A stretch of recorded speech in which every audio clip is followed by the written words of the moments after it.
제8화 폐허가 된 유럽을 구한 수도사 베네딕트. 여러분 상상해 보십시오. 어느 날 갑자기 우리가 사는 세상의 모든 학교가 문을 닫고 도서관이 불타버린다면 어떻게 될까요? 법과 질서가 사라지고 힘센 자가 약한 자를 약탈하는 것이 일상이 된다면 말입니다. 거리에선 글을 읽을 줄 아는 사람을 찾아볼 수 없고 사람들은 당장 내일 먹을 빵을 구하기 위해 서로를 죽입니다. 문명은 사라지고 야만의 시대가 도래하는 것입니다. 실제로 유럽 역사에 이런 시대가 있었습니다. 로마 제국이 멸망한 후 6세기 유럽은 그야말로 암흑천지였습니다. 야만족들의 말발굽 아래 도시는 짓밟혔고 찬란했던 고대 문명은 재더미가 되었습니다. 사람들은 희망이 없다고 말했습니다. 신은 우리를 버렸다고 절규했습니다. 그런데 그 절망의 한가운데서 조용히 흙을 파고 씨앗을 심는 사람들이 나타났습니다. 그들은 한 손에는 성경을 다른 한 손에는 쟁기를 들고 있었습니다. 그들은 무너진 돌무더기 위에 수도원을 세우고 끊어졌던 역사의 맥을 다시 이었습니다. 오늘날 우리가 누리는 서양 문명의 뿌리를 지켜낸 영웅들, 바로 성 베네딕트와 그의 수도사들 이야기입니다. 오늘 우리는 이탈리아 중부의 깊은 산속 몬테카시노로 떠납니다. 세상에 소음이 닿지 않는 그곳에서 노동이 기도가 되고 기도가 노동이 되는 신비한 삶을 살았던 사람들을 만나보려 합니다. 바쁘게 살지만 늘 공허한 현대인들에게 멈춤과 노동의 신성함을 가르쳐 주는 베네딕트의 규칙 속으로 함께 들어가 보시죠. 이 이야기의 시작은 480년경 이탈리아의 누르시아입니다. 베네딕트는 부유한 귀족 가문에서 태어났습니다. 그의 부모는 아들을 로마로 유학 보냈습니다. 당시 로마는 이미 쇠락하고 있었지만 여전히 세상의 중심이었습니다. 부모는 아들이 법이나 정치를 공부해서 출세하기를 바랐습니다. 하지만 20살의 청년 베네딕트가 목격한 로마는 썩은 냄새가 진동하는 도시였습니다. 겉만 화려할 뿐 속은 타락할 대로 타락해 있었습니다. 교수들은 지식을 팔아먹었고 학생들은 술과 도박과 음란에 빠져 있었습니다. 베네딕트는 충격을 받았습니다. 내가 여기서 무엇을 배울 수 있단 말인가? 이 썩은 세상에서 성공하는 것이 무슨 의미가 있나? 내 영혼이 죽어가는데 출세가 무슨 소용인가? 그는 깊은 회의감에 빠졌습니다. 그리고 결단을 내렸습니다. 그는 부모 몰래 로마를 탈출했습니다. 화려한 옷을 벗어 던지고 아무도 모르는 깊은 산속으로 들어갔습니다. 그가 찾아간 곳은 로마 동쪽에 있는 수비아코라는 험한 계곡이었습니다. 그는 깎아지른 절벽 중간에 있는 작은 동굴을 찾아냈습니다. 사람이 접근하기조차 힘든 곳이었습니다. 그는 그곳에서 3년 동안 은수자처럼 살았습니다. 로마누스라는 수도사가 밧줄로 내려주는 빵 조각으로 연명했습니다. 춥고 배고팠습니다. 하지만 로마의 타락한 공기보다는 차라리 이 거친 동굴의 공기가 더 달콤했습니다. 하지만 사탄은 그를 가만두지 않았습니다. 고독 속에서 정욕의 불길이 치솟았습니다. 어느 날 로마에서 보았던 아름다운 여인의 환상이 그를 괴롭혔습니다. 육체적인 욕망이 그를 집어삼키려 했습니다. 돌아가라, 즐겨라, 너는 아직 젊다. 베네딕트는 어떻게 했을까요? 그는 동굴 밖으로 뛰쳐나갔습니다. 그리고 옷을 벗고 가시덤불 위를 굴렀습니다. 날카로운 가시가 온몸을 찔렀고 피가 흘렀습니다. 육체의 고통으로 정욕의 불을 끈 것입니다. 그는 피투성이가 되어서야 비로소 평안을 찾았습니다. 이 치열한 영적 전쟁이 소문나면서 사람들이 그를 찾아오기 시작했습니다. 명성이 높아지자 인근 수도원의 수도사들이 찾아와 그에게 원장이 되어달라고 부탁했습니다. 베네딕트는 거절했지만 그들의 간청에 못 이겨 수락했습니다. 하지만 이것이 화근이었습니다. 베네딕트는 철저하고 엄격했습니다. 그는 수도사들이 게으르게 놀고 먹는 꼴을 보지 못했습니다. 기도하고 일하라, 규칙을 지켜라. 느슨하게 살던 수도사들은 불만을 품었습니다. 우리가 실수했다. 저 독재자를 몰아내야 한다. 악한 수도사들은 끔찍한 음모를 꾸몄습니다.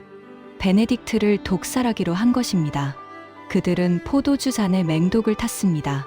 식사 시간 베네딕트 앞에 그 독배가 놓였습니다.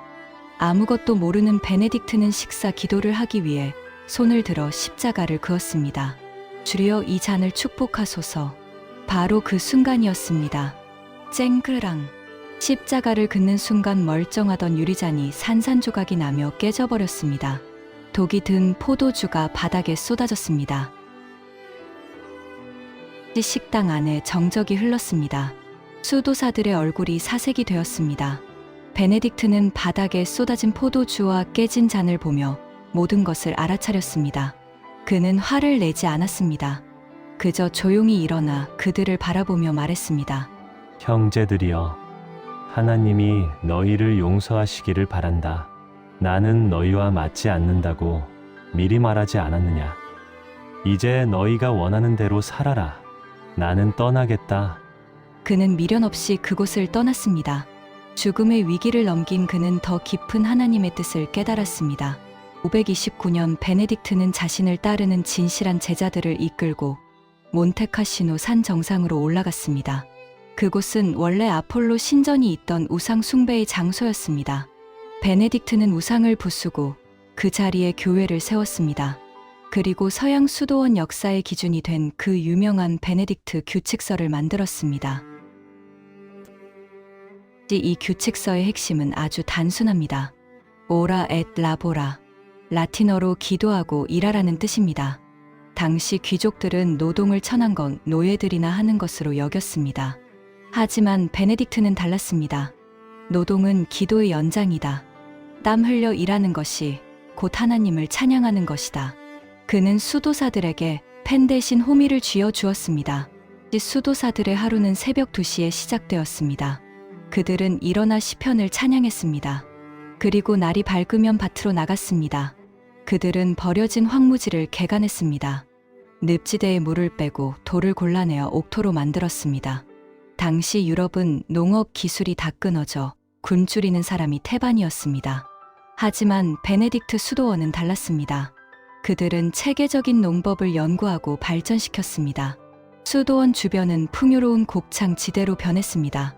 굶주린 백성들이 수도원으로 몰려왔고 수도사들은 그들에게 빵과 농사 기술을 나누어 주었습니다. 그들은 밭에서만 일한 것이 아니었습니다. 도서관에서도 일했습니다. 야만족들이 책을 불태울 때 베네딕트의 수도사들은 책을 베꼈습니다. 그들은 필사실에 틀어박혀 성경뿐만 아니라 고대 그리스 로마의 철학 문학 의학 서적들을 필사했습니다. 손가락이 휘어지고 눈이 침침해질 때까지 한 글자 한 글자 옮겨 적었습니다. 오늘날 우리가 아리스토텔레스를 읽고 플라톤을 읽을 수 있는 것은 전적으로 이 이름 없는 수도사들의 땀방울 덕분입니다.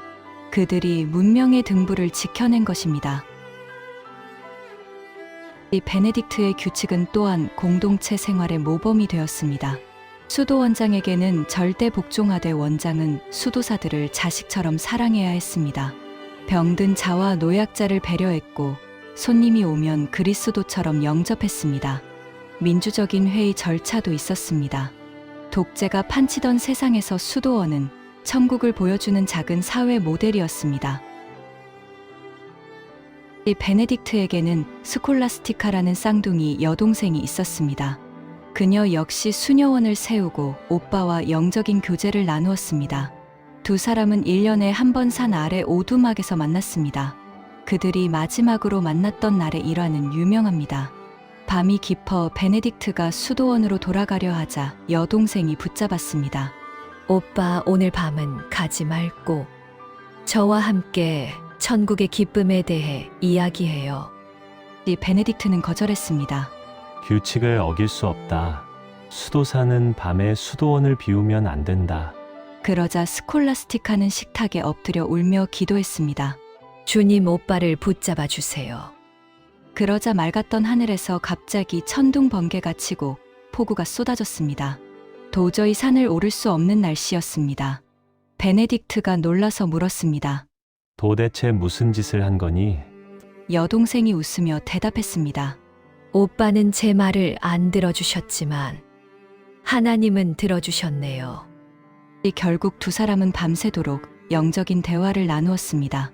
그리고 3일 뒤 베네딕트는 수도원에서 기도하다가 환상을 보았습니다.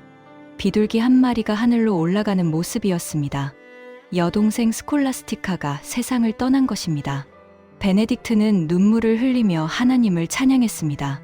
그리고 얼마 지나지 않아 547년 베네딕트 역시 제자들이 부축하는 가운데 서서 기도하다가 하나님의 부르심을 받았습니다. 그는 떠났지만 그가 남긴 유산은 엄청났습니다.